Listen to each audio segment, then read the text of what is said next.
Thursday, the 16th of June, 1904. The Martello Tower, Sandy Cove, Dublin Bay. 8 o'clock in the morning. Stately, plump Buck Mulligan came from the stairhead, bearing a bowl of lather on which a mirror and a razor lay crossed. A yellow dressing gown, ungirdled, was sustained gently behind him on the mild morning air. He held the bowl aloft and intoned, "Intro ibo ad altari Dei." Halted, he peered down the dark winding stairs. "Come up, Kinch, come up, you fearful Jesuit." Then, catching sight of Stephen Dedalus, he bent towards him and made rapid crosses in the air, gurgling in his throat and shaking his head. "For this, O dearly beloved, is the genuine Christine, body and soul and blood and ounce. Slow music, please." The plump shadowed face and sullen oval jowl recalled a prelate, patron of the arts in the Middle Ages. A pleasant smile broke quietly over his lips. "The mockery of it! Your absurd name, an ancient Greek." Stephen Dedalus stepped up, followed him wearily halfway, and sat down on the edge of the gun rest. "My name is absurd too. Malachi Mulligan. 2 dactyls. But it has a Hellenic ring, hasn't it? Tripping and sunny like the Buck himself. We must go to Athens. Will you come if I can get the aunt to fork out 20 quid? "Tell me, Mulligan," Stephen said quietly. "Yes, my love?" "How long is Haynes going to stay in this tower?" Buck Mulligan showed a shaven cheek over his right shoulder. "God, isn't he dreadful? A ponderous Saxon. He thinks you're not a gentleman. God, these bloody English.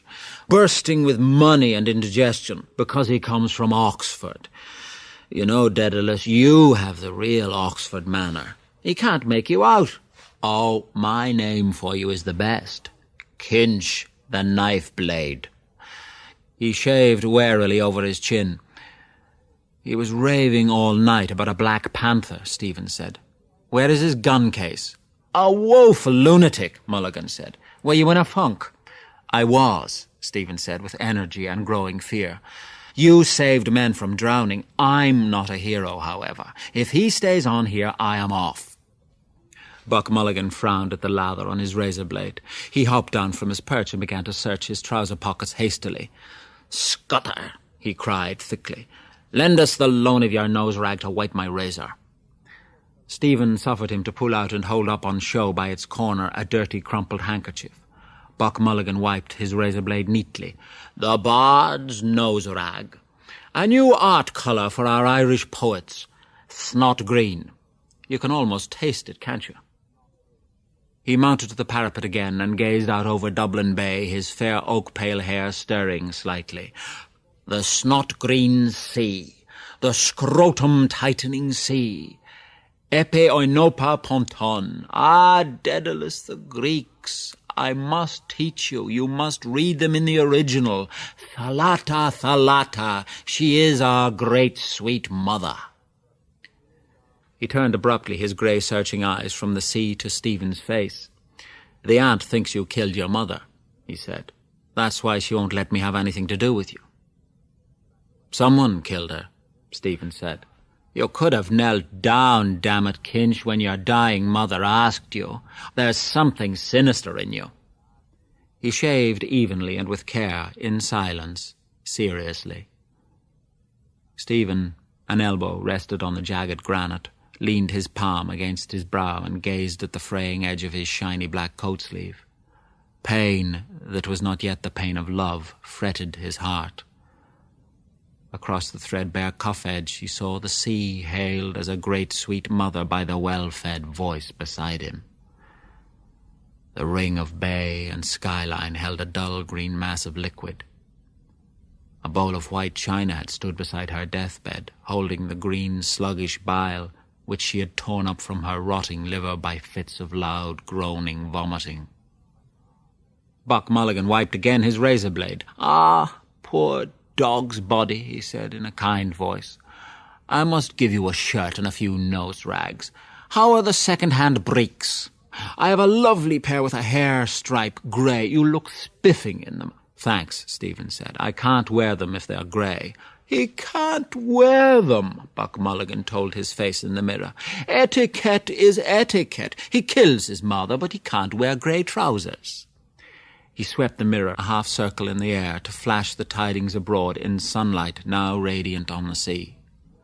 Look at yourself, he said, you dreadful bard. Stephen bent forward and peered at the mirror held out to him, cleft by a crooked crack. Hair on end, as he and others see me. Who chose this face for me? This dog's body to rid of vermin? It asks me to. I pinched it out of the skivvy's room, Buck Mulligan said. It does her all right.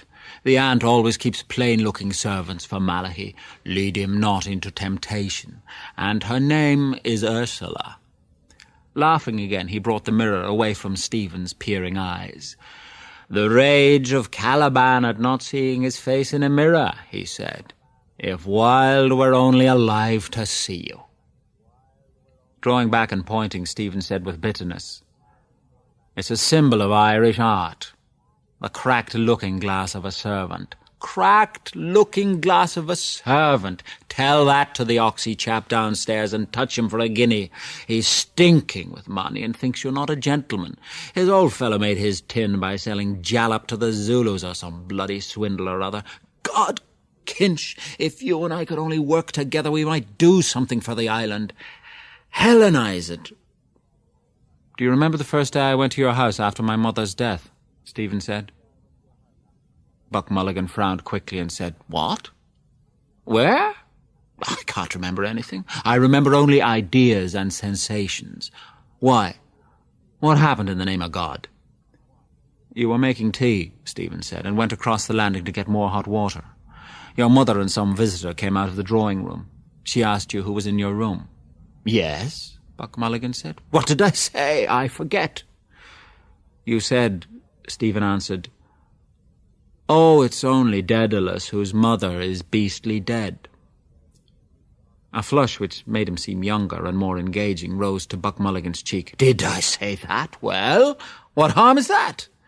He shook his constraint from him nervously. And what is death? He asked. Your mother's or yours or my own? You saw only your mother die. I see them pop off every day in the Mater and the Richmond and cut up into tripes in the dissecting room. It's a beastly thing and nothing else.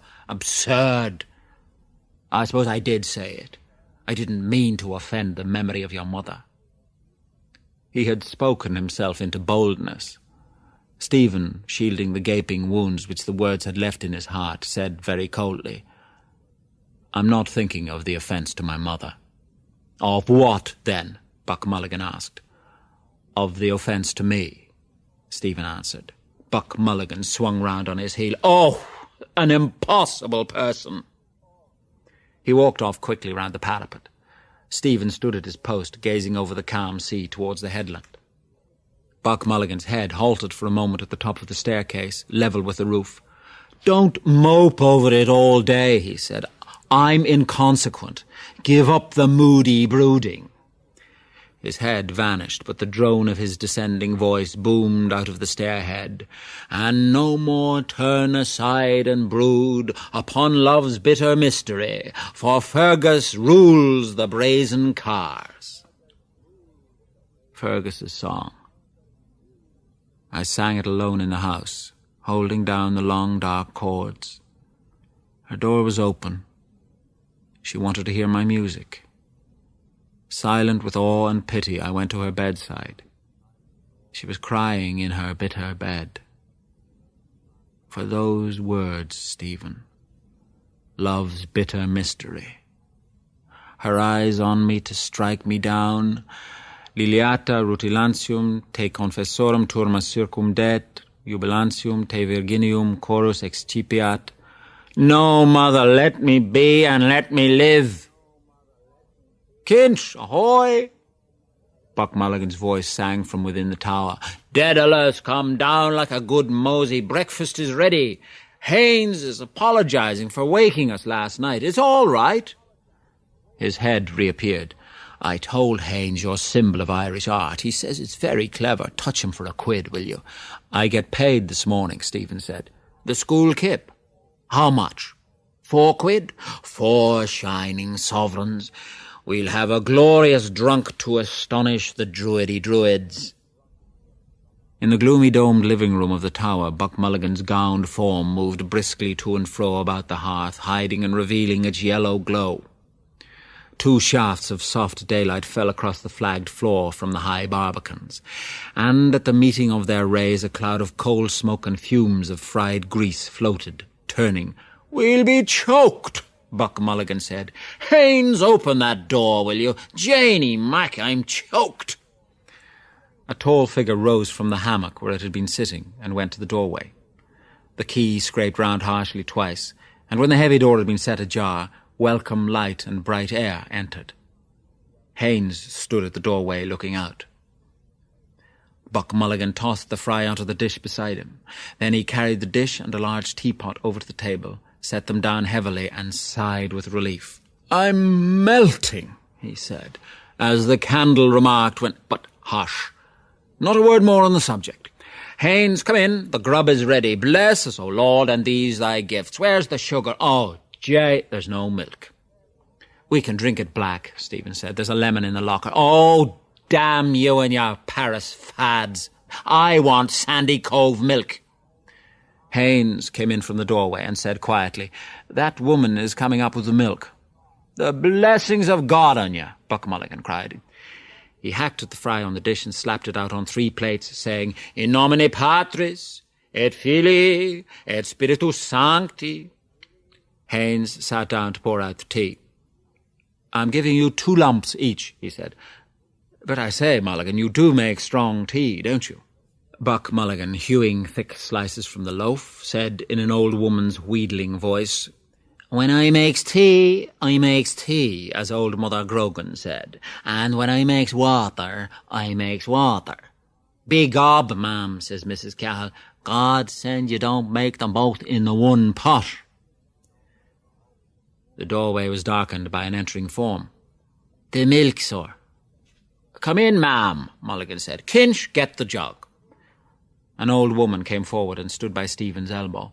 "That's a lovely morning, sir," she said. "Glory be to God." "To whom?" Mulligan said, glancing at her. "Ah, to be sure." "How much, sir?" asked the old woman. "A quart," Stephen said. He watched her pour into the measure and thence into the jug, rich white milk, not hers. Old shrunken paps. She poured again a measureful and a tilly. Old and secret, she had entered from a morning world, maybe a messenger. She praised the goodness of the milk, pouring it out.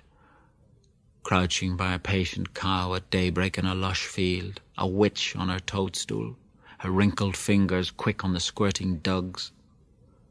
Buck Mulligan brought up a florin, twisted it round his fingers and cried, "A miracle!" He passed it along the table towards the old woman, saying, "Ask nothing more of me, sweet. All I can give you, I give." Stephen laid the coin in her uneager hand. "We'll owe 2pence, he said. "Time enough, sir," she said, taking the coin. "Time enough. Good morning, sir." She curtsied and went out, followed by Buck Mulligan's tender chant. "Heart of my heart, were it more, more would be laid at your feet." He turned to Stephen. "Is this the day for your monthly wash, Kinch?" "All Ireland is washed by the Gulf Stream," Stephen said, as he let honey trickle over a slice of the loaf. Haynes, from the corner where he was knotting easily a scarf about the loose collar of his tennis shirt, spoke. "I intend to make a collection of your sayings, if you will let me." Speaking to me, they wash and tub and scrub. Again bite of inwit. Remorse of conscience. Yet here's a spot. "Wait till you hear him on Hamlet, Haynes." "Well, I mean it," Haynes said. "Would I make any money by it?" Stephen asked. Haynes laughed, and as he took his soft grey hat from the holdfast of the hammock, said, "I don't know, I'm sure." He strolled out to the doorway. Stephen, taking his ash plant from its leaning place, followed them out, and as they went down the ladder, pulled to the slow iron door and locked it. He put the huge key in his inner pocket. Haynes asked, "Do you pay rent for this tower?" £12, Buck Mulligan said. "To the Secretary of State for War," Stephen added, over his shoulder. They halted while Haynes surveyed the tower and said at last, "Rather bleak in winter-time, I should say. Martello, you call it?" "Billy Pitt had them built," Buck Mulligan said, "when the French were on the sea. But ours is the omphalos, the belly button itself." "What is your idea of Hamlet?" Haynes asked Stephen. "Is it some paradox?" "Pooh!"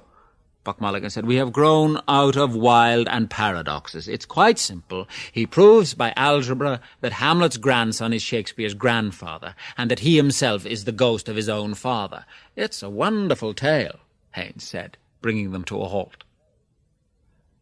Eyes, pale as the sea, the wind had freshened. Paler, firm and prudent. The sea's ruler, he gazed southward over the bay, empty save for the smoke plume of the mailboat vague on the bright skyline, and a sail tacking by the Muglins. Buck Mulligan at once put on a blithe, broadly smiling face. He moved a doll's head to and fro, the brim of his Panama hat quivering, and began to chant in a quiet, happy, foolish voice. "I'm the queerest young fella that ever you heard. My mother's a Jew, my father's a bird. With Joseph the Joiner I cannot agree. So here's to disciples and Calvary." He held up a forefinger of warning. "If anyone thinks that I amn't divine, he'll get no free drinks when I'm making the wine, but have to drink water and wish it were plain that I make when the wine becomes water again." He tugged swiftly at Stephen's ash-plant in farewell, and running forward to a brow of the cliff, fluttered his hands at his sides like fins or wings of one about to rise in the air, Mercury's hat quivering in the fresh wind that bore back to them his brief bird-sweet cries. Haynes, who had been laughing guardedly, walked on beside Stephen and said, "We oughtn't to laugh, I suppose. He's rather blasphemous. I'm not a believer myself, that's to say. Still, his gaiety takes the harm out of it somehow, doesn't it?" "What did he call it?" "Joseph the Joiner, the ballad of joking Jesus," Stephen answered. "Oh," Haynes said. "You've heard it before, 3 times a day after meals." "You're not a believer, are you?" Haynes asked. "I mean a believer in the narrow sense of the word. Creation from nothing, and miracles, and a personal God." "You behold in me," Stephen said with grim displeasure, "a horrible example of free thought." He walked on, waiting to be spoken to. "After all," Haynes began. Stephen turned and saw that the cold gaze which had measured him was not all unkind. "After all, I should think you are able to free yourself. You are your own master, it seems to me." "I am a servant of 2 masters," Stephen said, "an English and an Italian." "Italian?" "The Imperial British State," Stephen answered, "and the Holy Roman Catholic and Apostolic Church." "I can quite understand that," Haynes said calmly. "An Irishman must think like that, I dare say. We feel in England that we have treated you rather unfairly. It seems history is to blame." The proud, potent titles clanged over Stephen's memory, the triumph of their brazen bells. "Et unam sanctam catholicam et apostolicam ecclesiam." The slow growth and change of rite and dogma, like his own rare thoughts, a chemistry of stars.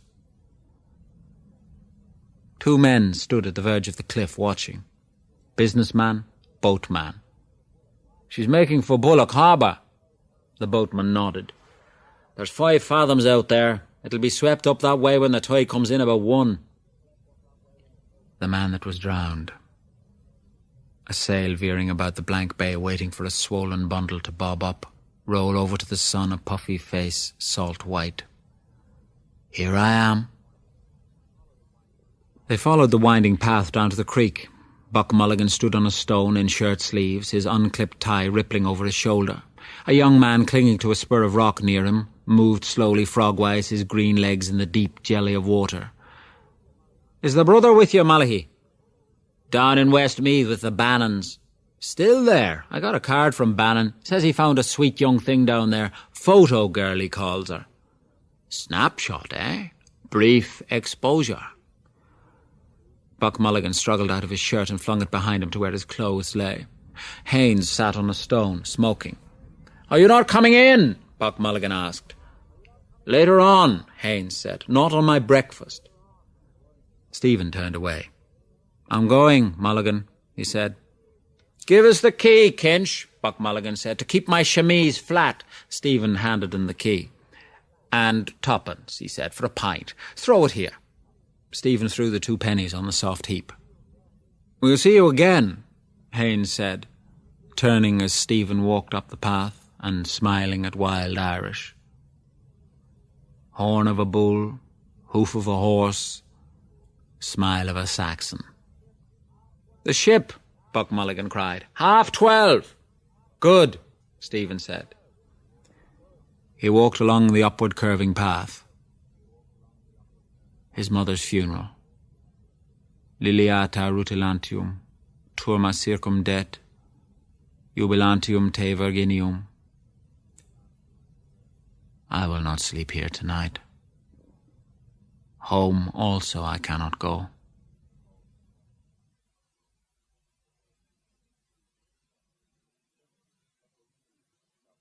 "7 Eccles Street, Dublin. Thursday, the 16th of June, 1904. 8 o'clock in the morning. Mr. Leopold Bloom ate with relish the inner organs of beasts and fowls. He liked thick giblet soup, nutty gizzards, a stuffed roast heart, liver slices fried with breadcrumbs, fried hen cod's roes. Most of all, he liked grilled mutton kidneys, which gave to his palate a fine tang of faintly scented urine. Kidneys were on his mind as he moved about the kitchen softly, writing her breakfast things on the humpy tray. Gelid light and air were in the kitchen, but out of doors gentle summer morning everywhere. Made him feel a bit peckish. The coals were reddening. Another slice of bread and butter. 3, 4, right. She didn't like her plate full, right. He turned from the tray, lifted the kettle off the hob, and set it sideways on the fire. It sat there, dull and squat. Its spout stuck out. Cup of tea soon. Good. Mouth dry. The cat walked stiffly round a leg of the table with tail on high. Meow. "Oh, there you are," Mr. Bloom said, turning from the fire. "Milk for pussins," he said. "Meow," the cat cried. On quietly creaky boots, he went up the staircase to the hall. Thin bread and butter she likes in the morning. Still, perhaps, once in a way. He said softly in the bare hall, "I'm going round the corner. Be back in a minute." And when he had heard his voice say it, he added, "You don't want anything for breakfast?" A sleepy soft grunt answered, The loose brass quoits of the bedstead jingled. Must get those settled, really. Pity she brought it all the way from Gibraltar. Forgotten any Spanish she knew. Wonder what her father gave for it. Hard as nails at a bargain, old Major Tweedy. "Yes, sir, I rose from the ranks, sir, and I'm proud of it." His hand took his hat from the peg. He peeped quickly inside the leather headband. White slip of paper, quite safe. On the doorstep he felt in his hip pocket for the latch key. Not there. In the trousers I left off. Must get it. Potato I have. Creaky wardrobe. No use disturbing her. The sun was nearing the steeple of George's Church. Be a warm day, I fancy. Especially in these black clothes, feel it more. Black conducts, reflects. Refracts, is it, the heat? He approached Larry O'Rourke's. From the cellar grating floated up the flabby gush of porter. Bald head over the blind. Cute old codger. No use canvassing him for an ad. Still, he knows his own business best. Stop and say a word about the funeral, perhaps. Sad thing about poor Dignam, Mr. O'Rourke. "Good day, Mr. O'Rourke. Good day to you. Lovely weather, sir. 'Tis all that." He halted before Dugatch's window, staring at the hanks of sausages, polonies black and white. A kidney oozed blood guts on the willow-patterned dish. The last. He stood by the next-door girl at the counter. His eyes rested on her vigorous hips. Strong pair of arms. whacking a carpet on the clothesline. She does whack it, by George, the way her crooked skirt swings at each whack. He took a page up from a pile of cut sheets. The model farm at Kinneret on the lake shore of Tiberias can become ideal winter sanatorium. The pork butcher snapped 2 sheets from the pile, wrapped up her prime sausages, and made a red grimace. "Thank you, my miss, and 1 shilling 3 change. For you, please?" Mr. Bloom pointed quickly, to catch up and walk behind her moving hams, pleasant to see first thing in the morning. 3 pence, please. His hand accepted the moist, tender gland and slid it into a side pocket. He walked along Dorset Street, reading gravely. Agendath Nitayim, Planters' Company. To purchase waste, sandy tracts from Turkish government and plant with eucalyptus trees. Excellent for shade, fuel, and construction. Orange groves and immense melon fields north of Jaffa. You pay 18 marks and they plant a dunam of land for you with olives, oranges, almonds, or citrons.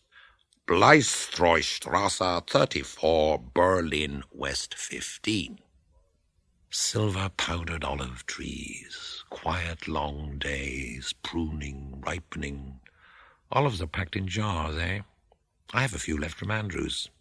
Molly spitting them out, knows the taste of them now. A cloud began to cover the sun, slowly, wholly, grey, far. A barren land, bare waste, volcanic lake, the Dead Sea, no fish, weedless, sunk deep in the earth. Sodom, Gomorrah, Edom, all dead names. A dead sea in a dead land, grey and old. It bore the oldest, the first race, the oldest people. Wandered far away over all the earth, captivity to captivity, multiplying, dying, being born everywhere. It lay there now. Now it could bear no more. Desolation. Grey horror seared his flesh. Folding the page into his pocket, he turned into Eccles Street, hurrying homeward. 2 letters and a card lay on the hall floor. He stooped and gathered them. Mrs. Marion Bloom. His quickened heart slowed at once. Bold hand. Mrs. Marion Bloom. "Poldy!" Entering the bedroom, he half closed his eyes and walked through warm yellow twilight towards her tousled head. "Who are the letters for?" He looked at them. Mullingar, Millie. "A letter for me from Millie and a card for you. And a letter for you." Letting the blind up by gentle tugs halfway, his backward eyes saw her glance at the letter and tuck it under her pillow. "Hurry up with that tea," she said. "I'm parched." "The kettle's boiling," he said. On the boil, sure enough, a plume of steam from the spout. He scalded and rinsed out the teapot and put in 4 full spoons of tea, tilting the kettle then to let the water flow in.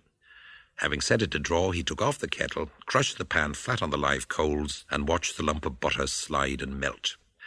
While he unwrapped the kidney, the cat mewed hungrily against him. He let the blood-smeared paper fall to her and dropped the kidney in the sizzling butter sauce. The tea was drawn. He filled his own moustache cup, sham-crowned Derby, smiling. Silly Millie's birthday gift. Only 5 she was then. No, wait, 4. He smiled, pouring. "Oh, Millie Bloom, you are my darling. You are my looking-glass from night to morning." Nudging the door open with his knee, he carried the tray in and set it on the chair by the bedhead. "What a time you wear," she said. She set the brasses jingling as she raised herself briskly, an elbow on the pillow. A strip of torn envelope peeped from under the dimpled pillow. In the act of going, he stayed to straighten the bedspread. Who was the letter from?" he asked. "Oh, Boylan," she said.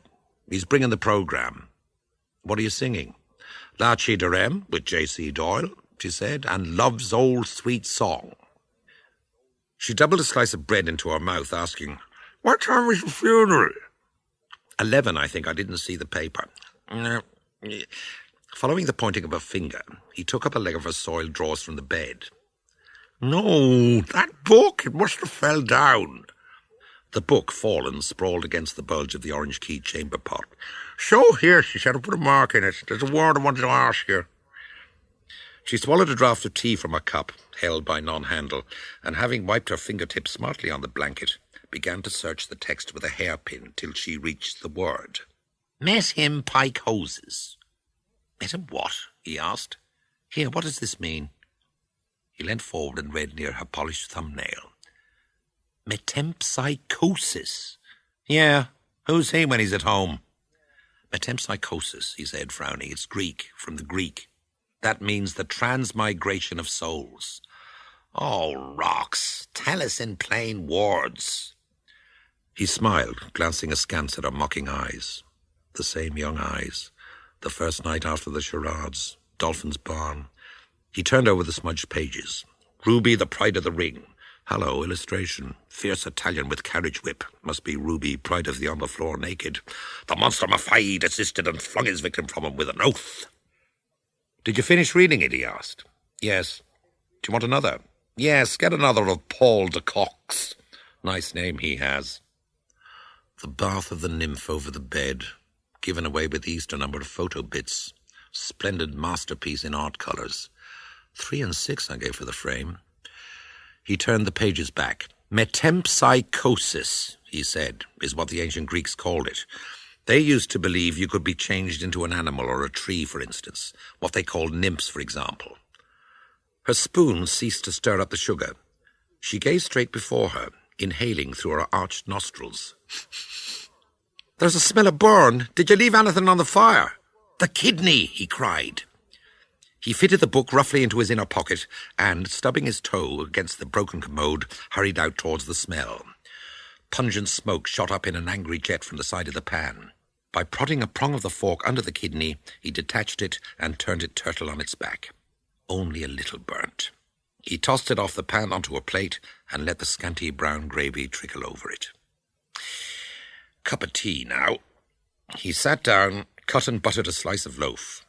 He shored away the burnt flesh and flung it to the cat. Then he put a forkful into his mouth, chewing with discernment the toothsome, pliant meat. Done to a turn. A mouthful of tea. He creased out the letter at his side, reading it as he chewed. Dearest Papley, thanks ever so much for the lovely birthday present. It suits me splendid. I'm getting on swimming in the photo business now. Mr. Coughlin took one of me and Mrs. We'll send when developed. We did great biz yesterday. There's a young student comes here some evenings named Bannon. His cousins or something are big swells and he sings Boylan's. I was on the pop of writing Blazes Boylan's song about those seaside girls. Tell him Silly Millie sends her best respects. I must now close with fondest love, your fond daughter, Millie. 15 yesterday. Curious. 15th of the month, too. Her first birthday away from home. Separation. Remember the summer morning she was born, running to knock up Mrs. Thornton in Denzil Street. Jolly old woman. Not a baby she must have helped into the world. She knew from the first poor little Rudy wouldn't live. Well, God is good, sir. She knew at once. He would be 11 now if he had lived. He felt heavy, full. Then a gentle loosening of his bowels. He stood up, undoing the waistband of his trousers. The cat mewed to him. Meow, he said in answer. A paper. He liked to read at stool. In the table drawer he found an old copy of Titbits. He folded it under his armpit and went to the door and opened it. He went out through the back door into the garden. Fine morning. He kicked open the crazy door of the Jakes. Better be careful not to get these trousers dirty for the funeral. The king was in his counting-house. A squat on the cuckstool, he folded out his paper, turning its pages over on his bared knees. Our prize titbit, Matcham's Master Stroke. Written by Mr. Philip Beaufoy, Playgoers Club, London. Payment at the rate of £1 a column has been made to the writer. £3.50, £3, £3.13 and 6. Quietly he read. Midway, his resistance yielding, he allowed his bowels to ease themselves quietly as he read, reading still patiently, that slight constipation of yesterday quite gone. He read on, seated calm above his own rising smell. He envied kindly Mr. Beaufoy, who had written it, and received payment of £3.13 and 6. Might manage a sketch by Mr. and Mrs. L. Bloom. Invent a story for some proverb. Which? Time I used to try jotting down on my cuff what she said dressing. Timing her. 9:15. Did Roberts pay you yet? 9:20. What had Greta Conroy on? 9:23. What possessed me to buy this comb? 9:24. I'm swell, be that cabbage. He tore away half the prize story sharply and wiped himself with it. Then he girded up his trousers, braced and buttoned himself. What time is the funeral? Better find out in the paper. A creak and dark whir in the air high up. The bells of George's church. They tolled the hour. Loud, dark iron. Hey ho, hey ho, hey ho, hey ho, hey ho, hey ho. 2:45. There again, the overtone following through the air. A third. Poor Dignam. By lorries along Sir John Rogerson's quay, Mr. Bloom walked soberly past Windmill Lane. A small girl with scars of eczema on her forehead eyed him listlessly, holding her battered cask hoop. And past O'Neill's, the undertaker. At 11 it is, time enough. Dare say Corny Kelleher bagged the job for them. In Westland Row, he halted before the window of the Belfast and Oriental Tea Company and read the legends of the lead-papered packets. Choice blend, finest quality, family tea.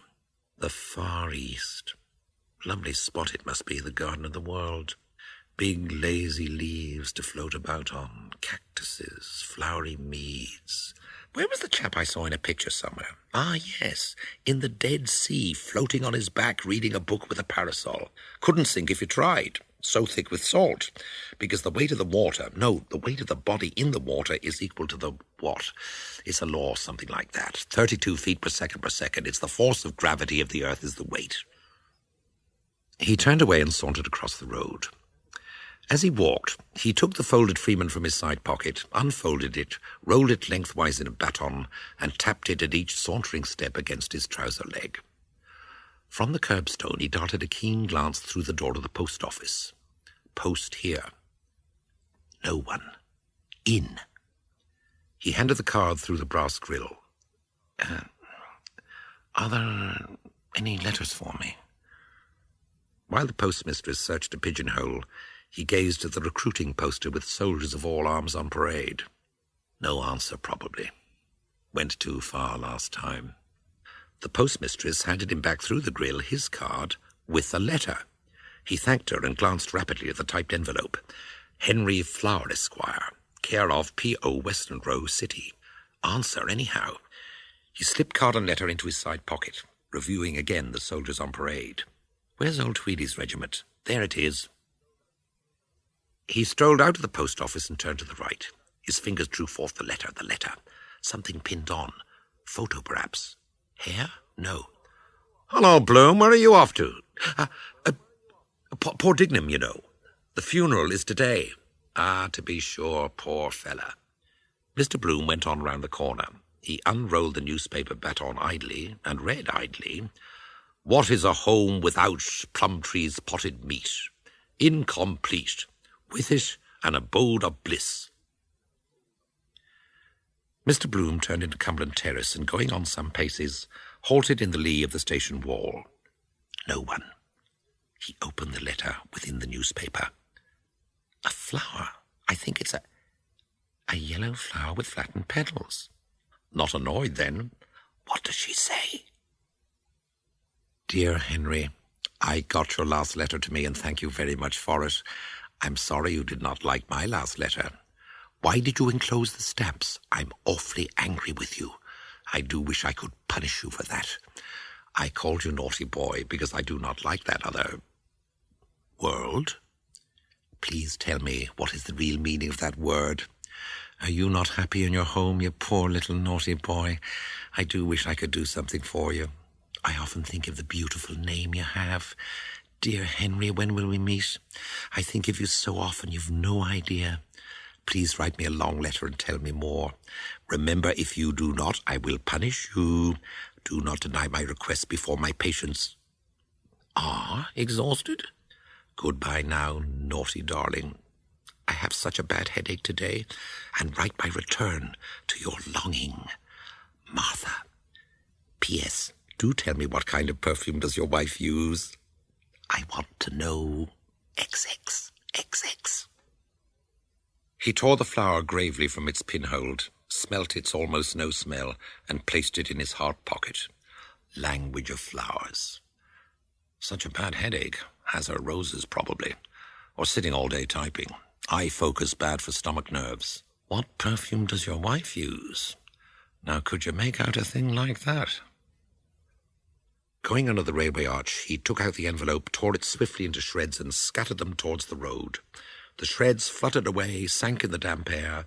A white flutter, then all sank. Henry Flower. How goes the time? 1:15. Oh, time enough yet. Better get that lotion made up. Where is this? Ah, yes, Sweeney's in Lincoln Place. He walked southward along Westland Row. Ah, but the recipe is in the other trousers. Oh, and I forgot the latchkey, too. Bore, this funeral affair. Oh, well, poor fellow, it's not his fault. When was it I got it made up last? 1st of the month it must have been, or the 2nd. Oh, we can look it up in the prescriptions book. The chemist turned back page after page. About a fortnight ago, sir. Yes, Mr. Bloom said. Sweet almond oil and tincture of benzene, Mr. Bloom said, and then orange flower water. It certainly did make her skin so delicate white, like wax. And white wax also, he said. What perfume does your... Nice smell these soaps have. Pure curd soap. Time to get a bath round the corner. Hammam, Turkish, massage. Dirt gets rolled up in your navel. Nicer if a nice girl did it. Yes, sir, the chemist said. That was 2 and 9. Have you brought a bottle? No, make it up, please. I'll call later in the day. And I'll take one of these soaps. How much are they? 4pence, sir. You can pay all together, sir, when you come back. He strolled out of the shop, the newspaper baton under his armpit, the cool wrapped soap in his left hand. At his armpit, Bantam Lyon's voice and hand said, Hello, Bloom. What's the best news? Is that today's? Show us a minute. Bantam Lyon's yellow black-nailed fingers unrolled the baton. I want to see about that French horse that's running today. Where the bugger is it? He rustled the pleated pages. You can keep it, Mr. Bloom said. Ask at Gold Cop, half a mo. I was just going to throw it away, Mr. Bloom said. Bantam Lyons raised his eyes suddenly and leered weakly. I'll risk it, he said. Thanks. He sped off towards Conway's Corner. Mr. Bloom walked cheerfully towards the Mosque of the Baths. Remind you of a mosque, red-baked bricks, the minarets. Enjoy a bath now. Clean trough of water, cool enamel, the gentle, tepid stream. This is my body. He foresaw his pale body reclined in it at full, naked, in a womb of warmth, oiled by scented soap, softly laved. He saw his trunk and limbs rib-rippled over and sustained, buoyed lightly upward, lemon yellow, his navel bud of flesh, and saw the dark tangled curls of his bush floating hair of the stream round the limp father of thousands, a languid floating flower. 10 o'clock in the morning, Summerfield Lodge School, Sandy Cove. You, Cochrane. What city sent for him? Tarentum, sir.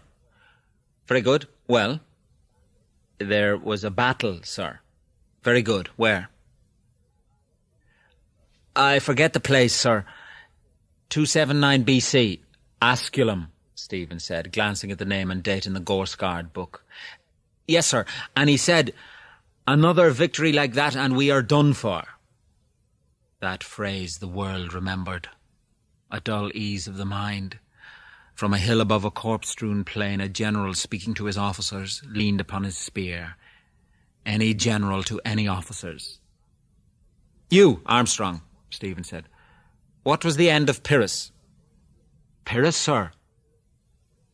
Pyrrhus... appear. All laughed. Mirthless, high, malicious laughter. For them, too, history was a tale like any other, too often heard, their land a pawn shop. Had Pyrrhus not fallen by a beldame's hand in Argos, or Julius Caesar not been knifed to death, they are not to be thought away. Weave, weaver of the wind. Tell us a story, sir. Do, sir, a ghost story. After, Stephen said. Go on, Talbot. Stale, smoky air hung in the headmaster's study with the smell of drab, abraded leather of its chairs. As on the first day, he bargained with me here. As it was in the beginning, is now, world without end. A hasty step over the stone porch and in the corridor. Blowing out his rare moustache, Mr. Deasy halted at the table. First, our little financial settlement, he said. He brought out of his coat a pocket-book bound by a leather thong. It slapped open and he took from it 2 notes, one of joined halves, and laid them carefully on the table. 2, he said, strapping and stowing his pocket-book away. Thank you, sir, Stephen said, gathering the money together with shy haste and putting it all in a pocket of his trousers. Don't carry it like that, Mr. Deasy said. What does Shakespeare say? Put money in thy purse. Iago, Stephen murmured. He knew what money was, Mr. Deasy said. He made money. A poet, yes, but an Englishman too. Do you know what is the proudest word you will ever hear from an Englishman's mouth? The sea's ruler. His sea-cold eyes looked on the empty bay. It seems history is to blame. On me and on my words. On hating. That on his empire, Stephen said, the sun never sets. Bah! Mr. Deasy cried. That's not English. A French Celt said that. He tapped his savings box against his thumbnail. I will tell you, he said solemnly, what is his proudest boast. I paid my way. I never borrowed a shilling in my life. Can you feel that? I owe nothing. Can you? Mulligan, £9, 3 pairs of socks, 1 pair of brogues, ties. Curran, 10 guineas. McCann, 1 guinea. Fred Ryan, 2 shillings. Temple, 2 lunches. A.E., 1 guinea. For the moment, no, Stephen answered. Mr. Deasy stared sternly for some moments over the mantelpiece at the shapely bulk of a man in tartan philibegs. Albert Edward, Prince of Wales. You think me an old fogey and an old Tory, his thoughtful voice said. I saw 3 generations since O'Connell's time. I remember the famine in 46. Do you know that the Orange Lodges agitated for repeal of the Union 20 years before O'Connell did, or before the prelates of your communion denounced him as a demagogue? You Fenians forget some things.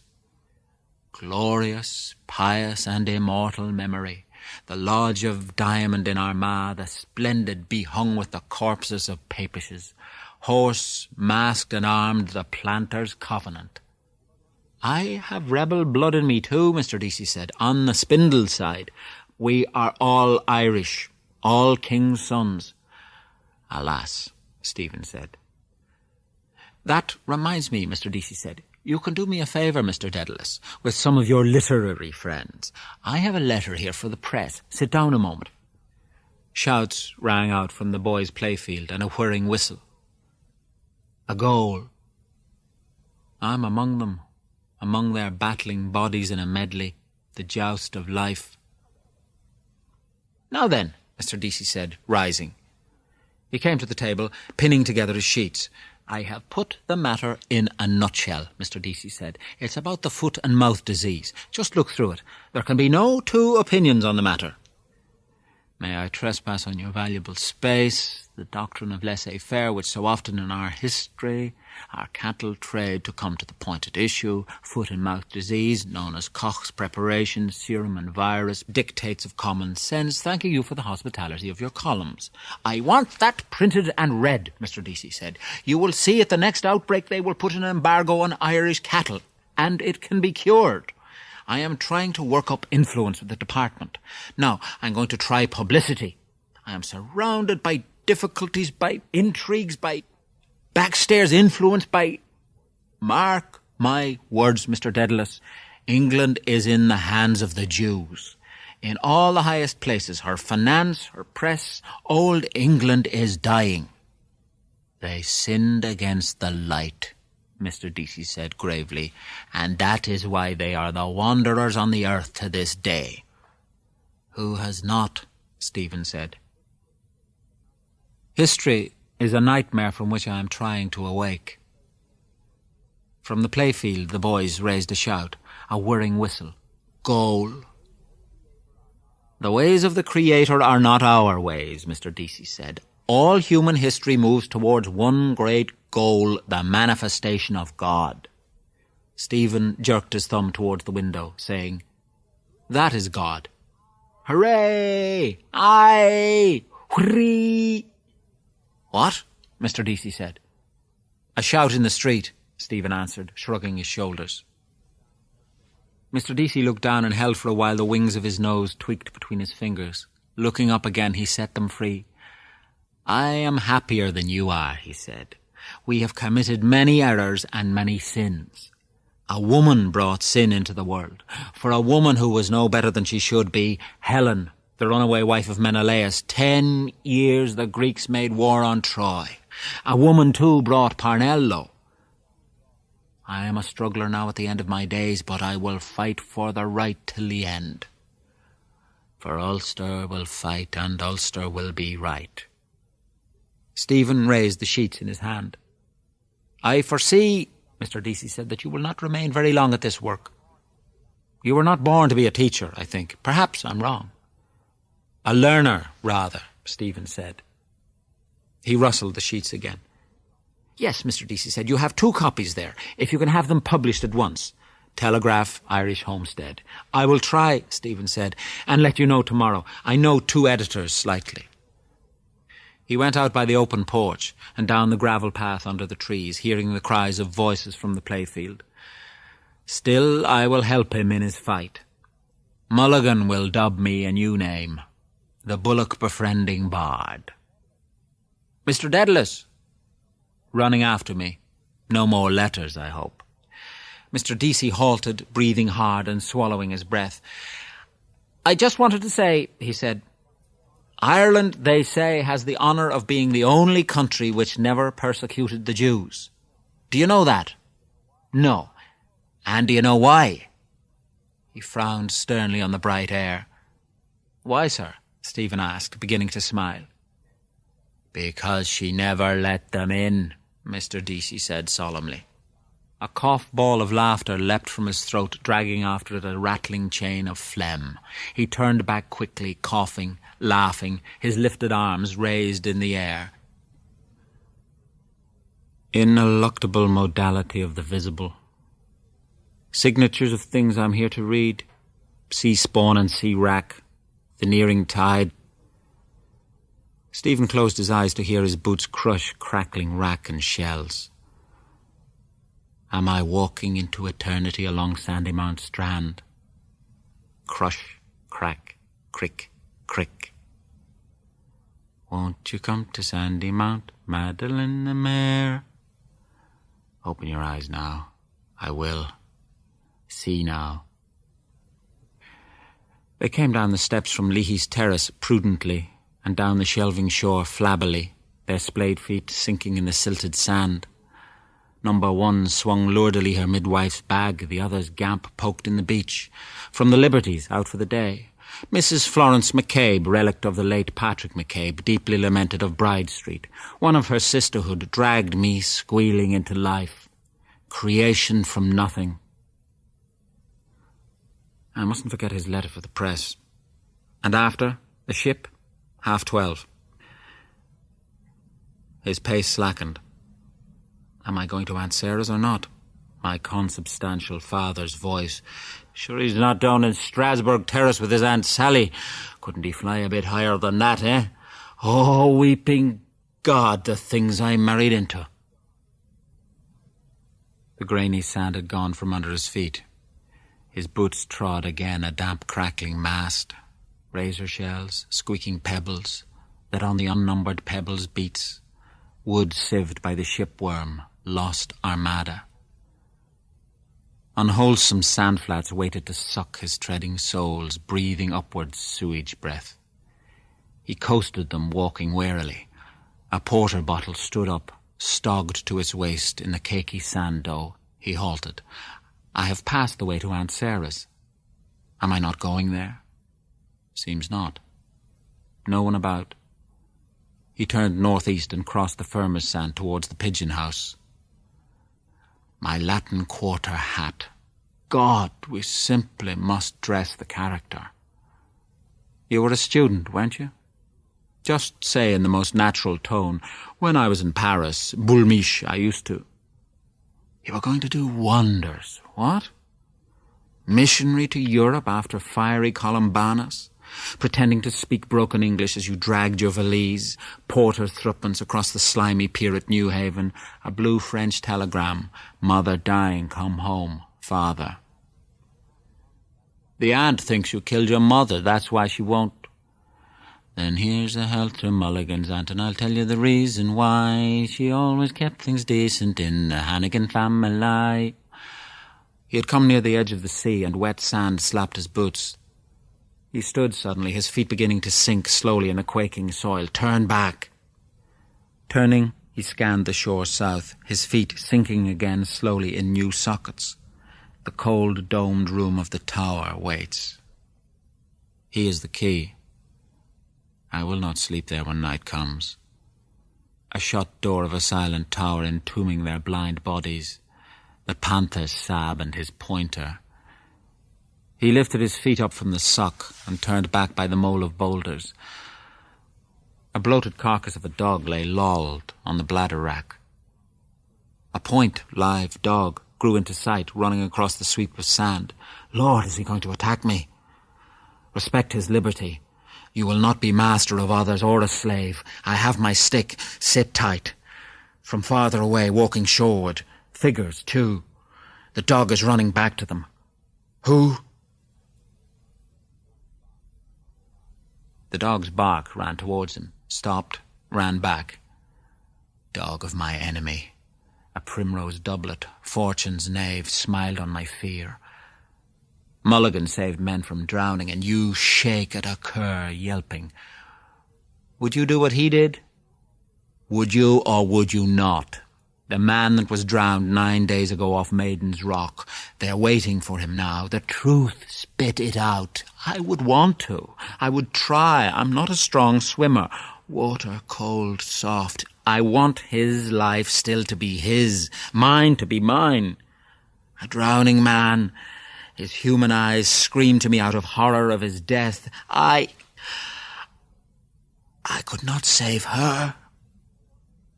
Waters, bitter death, lost. A woman and a man. I see her skirties. Pinned up, I bet. Their dog ambled about on a bank of dwindling sand, trotting, sniffing on all sides, looking for something lost in a past life. At the lace fringe of the tide he halted with stiff forehoofs, seaward-pointed ears. His snout lifted, barked at the wave noise. Cockle-pickers. They waded a little way in the water and, stooping, soused their bags and, lifting them again, waded out. The dog yelped, running to them. The carcass lay on his path. He stopped, sniffed, stalked round it. Brother. Nosing closer, went round it, sniffing rapidly like a dog all over the dead dog's bedraggled fell. Cathers! Out of that, you mongrel! The cry brought him skulking back to his master, and a blunt bootless kick sent him unscathed across a spit of sand, crouched in flight. He slunk back in a curve. Don't see me. Along by the edge of the mole he lolloped, dawdled, smelt a rock, and from under a cocked hind leg pissed against it. The simple pleasures of the poor. After he woke me last night. Same dream, or was it? Wait. Open hallway. Street of harlots. Remember. Shouldering their bags, they trudged the red Egyptians. His blued feet out of turned-up trousers slapped the clammy sand. With woman's steps she followed. The ruffian and his strolling mort. Spoils slung at her back. About her wind-raw face hair trailed. When night hides her body's flaws, calling under her brown shawl from an archway where dogs have mired. A she-fiend's whiteness under her rancid rag. Fumbly's lane that night. The tanyard smells. Behold the handmaid of the moon. He comes, pale vampire through storm, his eyes, his bat sails bloodying the sea, mouth to her mouth's kiss. Here, my tablets. Mouth to her kiss. No, must be two of them. Glue 'em well.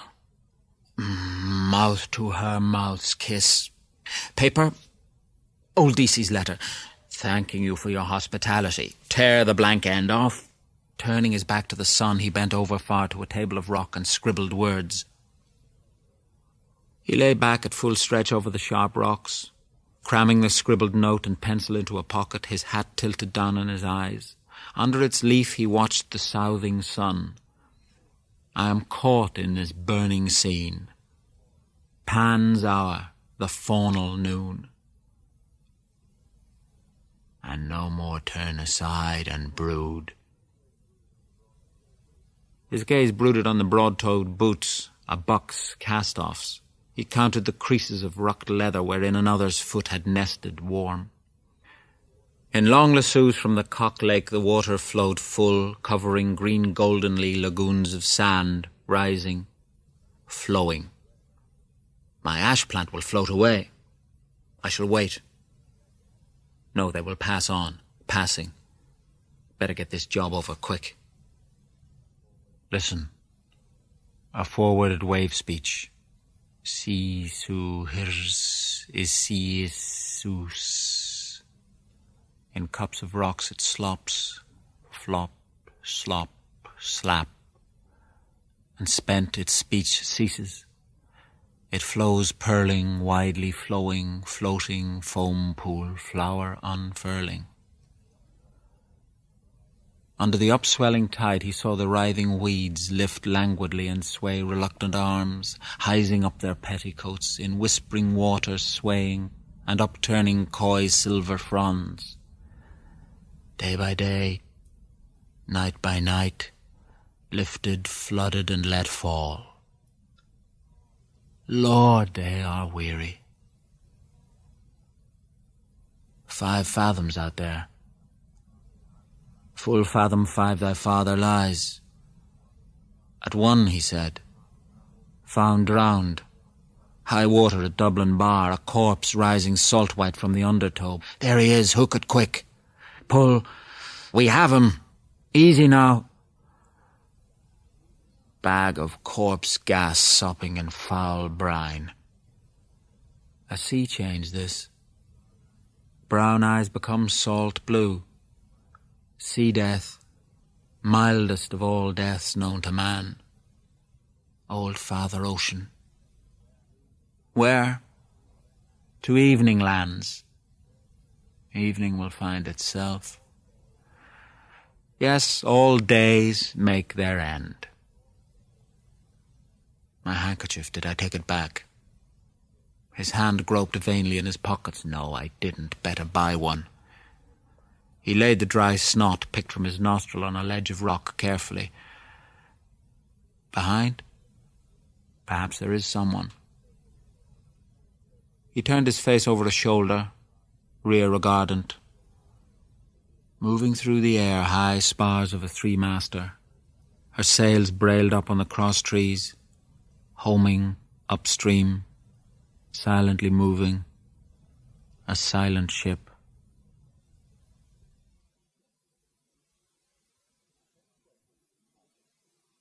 "10:30 in the morning. Outside 9 Newbridge Avenue, Sandymount." Martin Cunningham first poked his silk-hatted head into the creaking carriage and, entering deftly, seated himself. Mr. Parr stepped in after him, curving his height with care. "Come on, Simon." "After you," Mr. Bloom said. Mr. Dedalus Sr. covered himself quickly and got in, saying, "Yes, yes." "Are we all here now?" Martin Cunningham asked. "Come along, Bloom." Mr. Bloom entered and sat in the vacant place. He pulled the door to after him and slammed it twice till it shut tight. He passed an arm through the arm strap and looked seriously from the open carriage window at the lowered blinds of the avenue. One dragged aside, an old woman peeping, nose white flattened against the pane. Thanking her stars, she was passed over. Extraordinary the interest they take in a corpse, slop about in slipper-slappers for fear he'd wake. Then, getting it ready, laying it out. Molly and Mrs. Fleming making the bed. All waited, nothing was said. All waited. Then wheels were heard from in front, turning, then nearer, then horses' hooves. A jolt, their carriage began to move, creaking and swaying. Other hooves and creaking wheels started behind. The blinds of the avenue passed, and number 9 with its crepe knocker, door ajar, at walking pace. All watched a while through their windows, caps and hats lifted by passers. Respect. The carriage swerved from the tram track to the smoother road past Watery Lane. Mr. Bloom at gaze saw a lithe young man clad in mourning, a wide hat. "There's a friend of yours gone by, Dedalus." "Who is that?" "Stephen, your son and heir." "Where is he?" Mr. Dedalus said, stretching over across. "Was that Mulligan cad with him? His feed is a cat, he's—" "No," Mr. Bloom said, "he was alone." "He's in with a low-down crowd," Mr. Dedalus snarled. "That Mulligan is a contaminated, bloody, double-dyed ruffian by all accounts. His name stinks all over Dublin." Mr. Bloom glanced from his angry moustache to Mr. Power's mild face, and Martin Cunningham's eyes and beard gravely shaking. Noisy, self-willed man, full of his son. He's right. Something to hand on. If Rudy had lived, see him grow up, hear his voice in the house, walking beside Molly in a Eton suit. My son, me in his eyes. Strange feeling it would be. "Where are we?" Mr. Bloom put his head out of the window. "The Grand Canal," he said. A raindrop spat on his hat. He drew back and saw an instant of showers sprayed dots over the grey flags. "The weather's changing," he said. Mr. Dedalus, peering through his glasses towards the pale sun, hurled a mute curse at the sky. "It's as uncertain as a child's bottom," he said. I torn up the envelope. Yes. Where did I put her letter after I read it in the bath? He patted his waistcoat pocket. There, all right. Before my patients are exhausted. National School, Meads Yard, Sir Philip Crampton's memorial fountain bust. Who was he? "How do you do?" Martin Cunningham said, raising his palm to his brow in salute. "He doesn't see us," Mr. Power said. "Yes, he does. How do you do?" "Who?" Mr. Dedalus asked. "Blazes boiling. There he is, airing his quiff." Mr. Dedalus bent across to salute. From the door of the Red Bank, the white disk of a straw hat flashed reply. Spruce figure. Passed. Mr. Bloom reviewed the nails of his left hand. The nails, yes. Is there anything more in him that she sees? Fascination. Worst man in Dublin. That keeps him alive. Mr. Power asked, "How's the concert tour getting on, Bloom?" "Oh, very well," Mr. Bloom said. "I hear great accounts of it. It's a good idea, you see. Are you going yourself?" "Well, no," Mr. Bloom said. "In point of fact, I have to go down to the County Clare on some private business. Mary Anderson is up there now. Have you good artists?" "Louis Verner's touring her," Mr. Bloom said. "Oh, yes, we'll have all top nobbers. J.C. Doyle, John McCormick, I hope, and the best, in fact. And Madame," Mr. Power said, smiling, "last but not least." Mr. Bloom unclasped his hands in a gesture of soft politeness and clasped them. Martin Cunningham nudged Mr. Power. "Of the tribe of Reuben," he said. A tall, black-bearded figure, bent on a stick, stumping round the corner of Elvery's elephant house, showed them a curved, open hand on his spine. "In all his pristine beauty," Mr. Power said. Mr. Bloom began to speak with sudden eagerness to his companions' faces.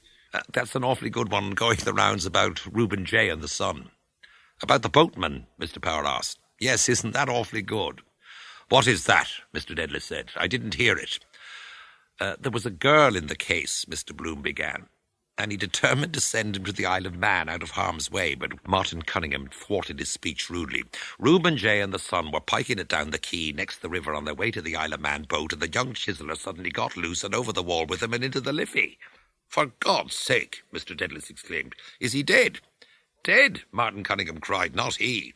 A boatman got a pole and fished him out by the slack of his breeches, and he was landed up to the father on the quay more dead than alive. Half the town was there." "Yes," Mr. Bloom said, "but the funny part is, and Reuben J., Martin Cunningham said, gave the boatman a florin for saving his son's life, like a hero, a silver florin."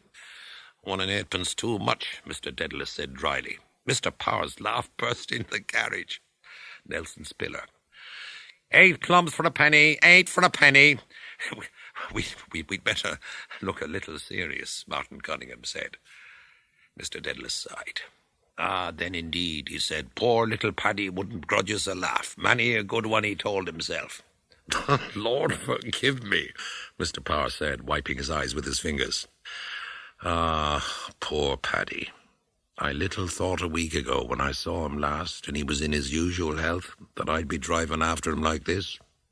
He's gone from us, as decent a little man as ever wore a hat, Mr. Dedalus said. He went very suddenly. Breakdown, Martin Cunningham said. Heart. He tapped his chest sadly. Blazing face, red hot. Too much John Barleycorn. Cure for a red nose, drink like the devil till it turns Adelaide. A lot of money he spent colouring it. Mr. Power gazed at the passing houses with rueful apprehension. He had a sudden death, poor fellow, he said. The best death, Mr. Bloom said. Their wide-open eyes looked at him. No suffering, he said. A moment and all is over, like dying in sleep. In the midst of life, Martin Cunningham said. But the worst of all, Mr. Power said, is the man who takes his own life. Martin Cunningham drew out his watch briskly, coughed, and put it back. The greatest disgrace to have in the family, Mr. Power added. Temporary insanity, of course, Martin Cunningham said decisively. We must take a charitable view of it. They say a man who does it is a coward, Mr. Dedalus said. It is not for us to judge, Martin Cunningham said. Mr. Bloom, about to speak, closed his lips again. Martin Cunningham's large eyes, looking away now. Sympathetic human man he is, intelligent, like Shakespeare's face, always a good word to say. He looked away from me, he knows. That afternoon at the inquest, the red-labelled bottle on the table, the coroner's sunlit ears big and hairy, Boots giving evidence. Thought he was asleep at first, then saw the yellow streaks on his face. Verdict, overdose, death by misadventure. The letter. For my son, Leopold. No more pain, wake no more. Nobody owns. Dumfries, Mr. Power announced as the carriage turned right. Dumfries Corner, morning coaches drawn up, drowning their grief. A pause by the wayside. Tip-top position for a pub. Expect we'll pull up here on the way back to drink his health, pass round the consolation, elixir of life. In silence they drove along Phibsborough Road. An empty hearse trotted by, coming from the cemetery. Looks relieved. Crossguns Bridge, the Royal Canal. The high railings of Prospect rippled past their gaze. Dark poplars, rare white forms. Forms more frequent, white shapes thronged amid the trees, white forms and fragments streaming by, mutely sustaining vain gestures in the air. The felly harshed against the curbstone, stopped. Martin Cunningham put out his arm and, wrenching back the handle, shoved the door open with his knee.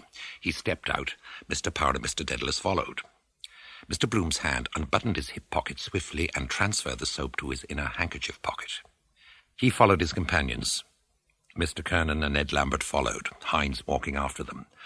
Corny Kelleher stood by the opened hearse and took out the 2 wreaths. He handed one to the boy. The mute shouldered the coffin and bore it through the gates. So much dead weight. First the stiff, then the friends of the stiff. Corny Kelleher and the boy followed with the wreaths. Who's that beside them? Ah, the brother-in-law. All walked after. Martin Cunningham whispered, I was in mortal agony with you talking about suicide before Bloom. What? Mr. Power whispered. How so? His father poisoned himself, Martin Cunningham whispered. At the Queen's Hotel in Ennis. You heard him say he was going to Clare. Anniversary. Oh, God, Mr. Power whispered. First I heard of it. Poisoned himself. He glanced behind him to where a face with dark, thinking eyes followed towards the Cardinal's mausoleum, speaking. Was he insured? Mr. Bloom asked. I believe so, Mr. Kernan answered, but the policy was heavily mortgaged. Martin is trying to get the youngster into Artane. How many children did he leave? 5. A sad case, 5 young children. A great blow to the poor wife. Martin is going to get a whip round for the youngsters, Ned Lambert said, pointing ahead. A few bob a skull just to keep them going till the insurance is cleared up. Yes, Mr. Dedalus said dubiously. Is that the eldest boy in front? Yes, with the wife's brother. John Henry Menton is behind. He put his name down for a quid. I'd engage he did, Mr. Dedalus said. I often told poor Paddy he ought to mind that job. John Henry is not the worst in the world. How did he lose it? Ned Lambert asked. Liquor, what? Many a good man's fault, Mr. Dedalus said with a sigh. They halted about the door of the mortuary chapel. Mr. Bloom stood behind the boy with the wreath, looking down at his sleek-combed hair and at the slender, furrowed neck inside his brand-new collar. Poor boy. Was he there when the father... The mutes bore the coffin into the chapel. Which end is his head? After a moment he followed the others in, blinking in the screened light. The mourners knelt here and there in praying desks. Mr. Bloom fitted his black hat gently on his left knee and, holding its brim, bent over piously. A server bearing a brass bucket with something in it came out through a door. A white-smocked priest came after him, tidying his stole with one hand, balancing with the other a little book against his toad's belly. Who'll read the book? I said the rook. They halted by the bier, and the priest began to read out of his book with a fluent croak. Non intres in judicium cum servo tuo. Makes them feel important to be prayed over in Latin. My kneecap is hurting me. Ow. That's better. The priest took a stick with a knob at the end of it out of the boy's bucket and shook it over the coffin. Holy water that was, I expect. Shaking sleep out of it. He must be fed up with his job, shaking that thing over all the corpses they trot up. What harm if he could see when he was shaking it over? Every mortal day a fresh batch. All the year round he prayed the same thing over them all and shook water on top of them. Sleep. On Dignam now. In paradisum. Said he was going to paradise, or is in paradise. Says that over everybody. Tiresome kind of job. But he has to say something. The priest closed his book and went off, followed by the server. Corny Kelleher opened the side doors and the gravediggers came in, hoisted the coffin again, carried it out and shoved it on their cart. Corny Kelleher gave one wreath to the boy and one to the brother-in-law. All followed them out of the side doors into the mild grey air. Mr. Bloom came last. The ree, the ra, the ree, the ra, the roo. Lord, I mustn't lilt here. Her grave is over here, Jack, Mr. Dedalus said. I'll soon be stretched beside her. Let him take me when he likes. Breaking down, he began to weep to himself quietly, stumbling a little in his walk. Mr. Power took his arm. She's better where she is, he said kindly. I suppose so, Mr. Dedalus said with a weak gasp. I suppose she is in heaven, if there is a heaven. Sad occasions, Mr. Kernan began politely. Mr. Bloom closed his eyes and sadly twice bowed his head. Mr. Kernan added, the service of the Irish Church used in Mount Jerome is simpler, more impressive, I must say. Mr. Bloom gave a prudent assent. The language, of course, was another thing.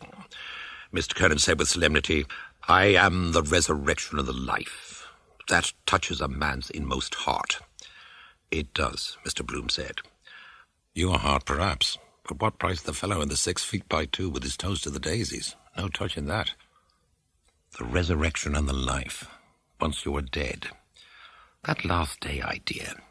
Knocking them all up out of their graves. Come forth, Lazarus. And he came fifth and lost the job. Get up, last day. Then every fellow mousing around for his liver and lights and the rest of his traps. Who is that chap behind with Tom Kernan? John Henry Menton asked. I know his face. Ned Lambert glanced back. Bloom, he said. Madam Marion Tweedy, the soprano. She's his wife. Oh, to be sure, John Henry Menton said. I haven't seen her for some time. She was a fine-looking woman. I danced with her 17 years ago at Matt Dillon's in Roundtown, and a good armful she was. What is he? What does he do? Wasn't he in the stationery line? I fell foul of him one evening, I remember, at Bowles. Ned Lambert smiled. Yes, he was. He sat in Wisdom Healy's, a traveller for blotting paper. In God's name, what did she marry a coon like that for? She'd plenty of game in her then. Has still, Ed Lambert said. He does some canvassing for ads. John Henry Menton's large eyes stared ahead. The barrow turned into a side lane. A portly man, ambushed among the grasses, raised his hat in homage. "John O'Connell," Mr. Power said, pleased. "He never forgets a friend." Mr. O'Connell shook all their hands in silence. Mr. Dedalus said, "I'm come to pay another visit." "My dear Simon," the caretaker answered in a low voice, "I don't want your custom at all." Mr. Bloom admired the caretaker's prosperous bulk. All want to be on good terms with him. A decent fella, John O'Connell, real good sort. Wonder how he looks at life. Cracking his jokes, too, warms the cockles of his heart. Gravediggers in Hamlet. Shows the profound knowledge of the human heart. The barrow had ceased to trundle. The gravediggers bore the coffin and set its nose on the brink, looping the bands around it. Burying him. We come to bury Caesar. His Ides of March or June. He doesn't know who is here nor care. Now, who is that lanky-looking galoot over there in the mackintosh? Now, who is he, I'd like to know? I'd give a trifle to know who he is. Always someone you never dreamt of. Poor Dignam, his last lie on the earth in his box. Mr. Bloom stood far back, his hat in his hand, counting the bared heads. 12. I'm 13. No, the chap in the mackintosh is 13. Death's number. Where the deuce did he pop out of? He wasn't in the chapel, that I'll swear. Silly superstition about 13. The coffin dived out of sight, eased down by the men straddled on the grave trestles. They struggled up and out, and all uncovered. Pause. Gentle, sweet air blew round the bared heads in a whisper. Whisper. The boy at the grave's head held his wreath, with both hands staring quietly into the black open space. Mr. Bloom moved behind the portly, kindly caretaker. Must be damned unpleasant. Can't believe it at first. Mistake must be. Someone else. Try the house opposite. Wait, I wanted to. I haven't yet. Bam! He expires. We are praying now for the repose of his soul, hoping you're well and not in hell. Nice change of air. Out to the frying pan of life, into the fire of purgatory. Does he ever think of the whole wedding for himself, John O'Connell? Mine over there towards Finglas, the plot I bought. Mama, poor Mama, and little Rudy. The gravediggers took up their spades and flung heavy clods of clay in on the coffin. And if he was alive all the time, phew, by jingo. No, he's dead. Monday he died. They ought to have electric clock or telephone in the coffin. The clay fell softer. Begin to be forgotten. Out of sight, out of mind.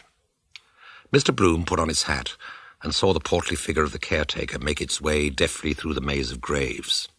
Quietly, sure of his ground, he traversed the dismal fields. Hines jotting down something in his notebook. Other names. But he knows them all. No coming to me.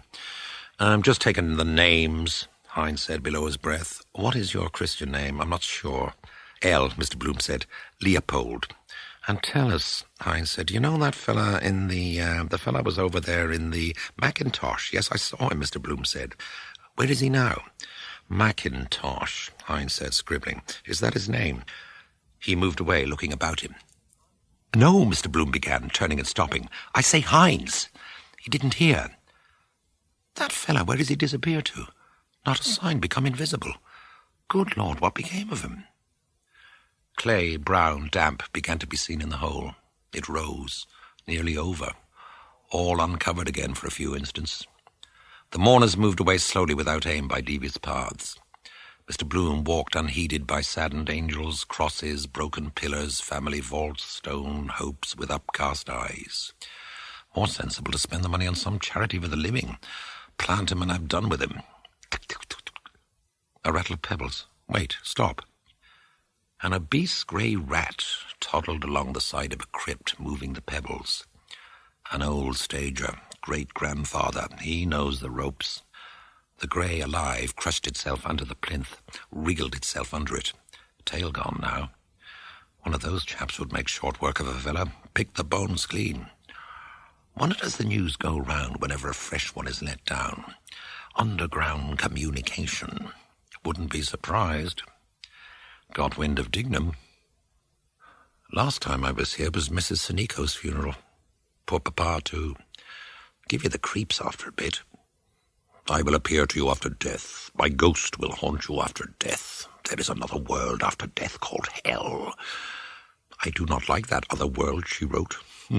No more do I. Plenty to see and feel here yet. Martin Cunningham emerged from a side path, talking gravely. Solicitor, I think. I know his face. Menton, John Henry, Solicitor. Dignam used to be in his office. Yes, Menton. Got his rag out that evening on the bowling green because I sailed inside him. Pure fluke of mine, the bias. Why he took such a rooted dislike to me. Hate at first sight. Oh, got a dinge in the side of his hat. Carriage, probably. Excuse me, sir, Mr. Broom said beside them. They stopped. Your hat is a little crushed, Mr. Broom said, pointing. John Henry Menton stared at him for an instant without moving. Yes, there, Martin Cunningham helped, pointing also. John Henry Menton took off his hat, bulged out the dinge, and jerked his head down in acknowledgement. Thank you, he said shortly. They walked on a few paces towards the gates. Mr. Bloom, chapfallen, drew behind a few paces so as not to overhear. Martin could wind a sappy head like that round his little finger. Thank you. How grand we are this morning. 12 noon. The offices of the Freeman's Journal and the Evening Telegraph, Abbey Street.